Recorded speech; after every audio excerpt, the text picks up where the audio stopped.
In this video, I'll show you how to work around with images within Power BI desktop. So, example, I have this Power BI desktop report being created. So I'll click on new page. And if I want to add an image, what I'm going to do is I'll go to insert and add an image. So I'll just select image and then whatever images I have, say I have this Dataverse image. So I'll just show this Dataverse image here. I can expand this image. I can reduce the size. I can play around with various properties over here. So on the right hand side, as you see over here, I can the style scaling is normal. I can make it fit. I can make it fill. Action, I can add an action. So if I turn it on, then I can use it as an action type as back, either as a bookmark, page navigation, Q&A, or a web URL. If someone clicks on it, it will navigate to a URL, or apply and clear all slicer. And I can even add tooltip. So, and then there are other options like I can add properties, title, effects, header icon. So this is like just an image, right? Okay. Now, what if I want to show a image as a data? Okay. So, example, I will navigate to say here. So let me show this. So this is a my LinkedIn profile. So what I'm gonna do, I'm gonna just download my image. So I'll just say copy image or save image as or download this image. And once you're done with that, what I'm going to do, I'm going to take that image and navigate to base 64 image encoder site. So you can pick up any site. I've just picked up base 64 image.de. Here I will drag and drop the image. So I'll just click over here. I just select the image and it will generate the base 64 equivalent. So if I click on show code, it will show me this code. So data colon image slash JPEG base 64. This is in a base 64 format. So I'll copy this in a clipboard.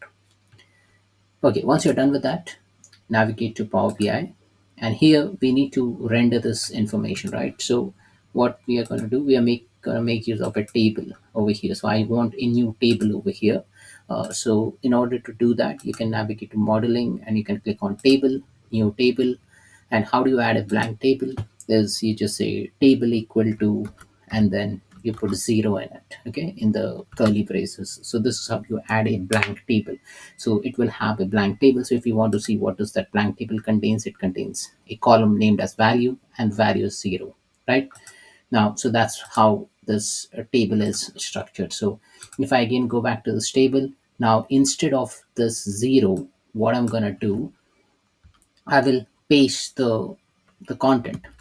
So I'll put the content in double quotes. Okay. So I will just put a double quotes, opening double quotes, paste the value, and then close the double quotes. Okay. So this is how you add that base 64 equivalent of the image. So this is the base 64 equivalent of my profile image, right? And I'll just press enter. So what it will do, it will store the image as a base 64 format. Now, if I go into the table view over here, this is the record it contains. Okay, so navigate to the report view. We will pick up a table. So this is the table over here, and I will add that value over here in that table. So this is the content, right? But this is not what we want to see, right? We want to see the actual image. So in order to do that, you just go into the table view, select this table, the table with the table value, and then from here under data category, just select web URL or a image URL. But in my case, I want image URL. So there are two URL options available. I will select image URL. Once I select image URL, navigate to the report view, and then you will see the equivalent image option over here, right? So what we have done, we have converted from base 64 to the image representation format in Power BI. Similarly, this is just like one example.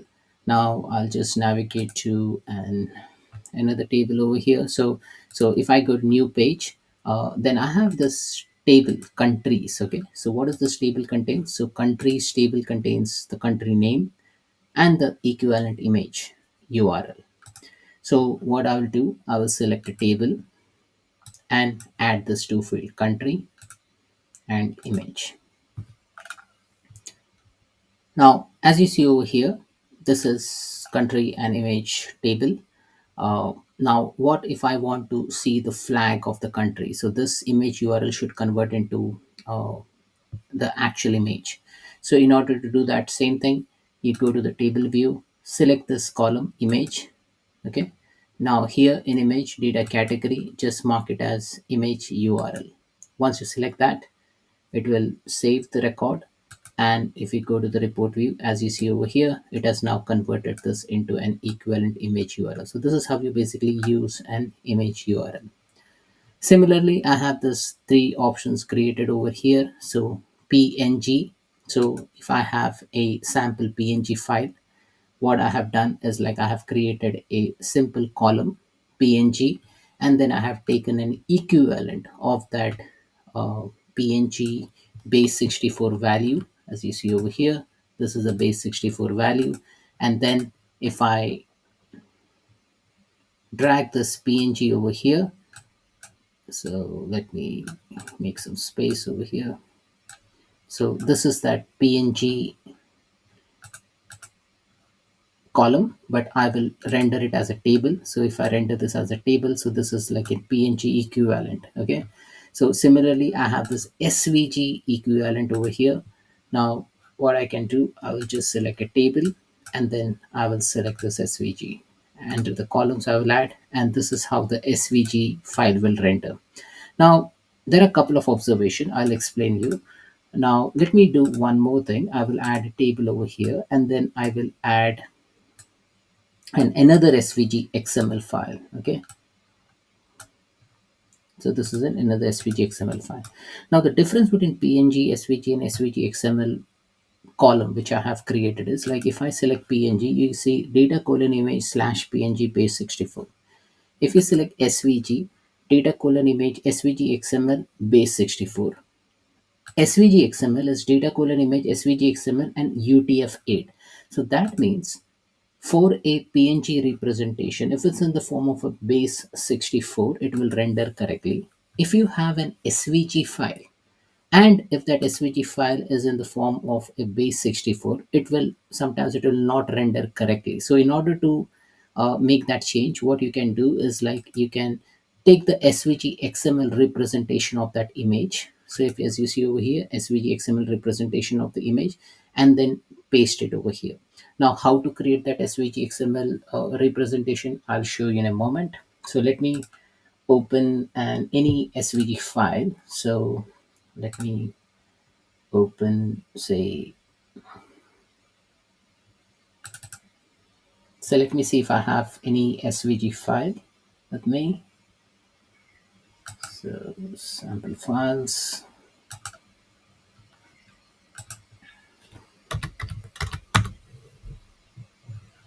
So I have this one example of say Viva sales.svg. So as you see over here in the screen, I have this SVG file Viva sales.svg.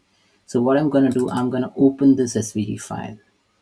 So SVG file usually are like you do not have a preview for that. So usually you open that in a browser and then you see the equivalent representation of that file, right? Similarly, I have this Viva topics, Viva suite. So all this is in the form of SVG file.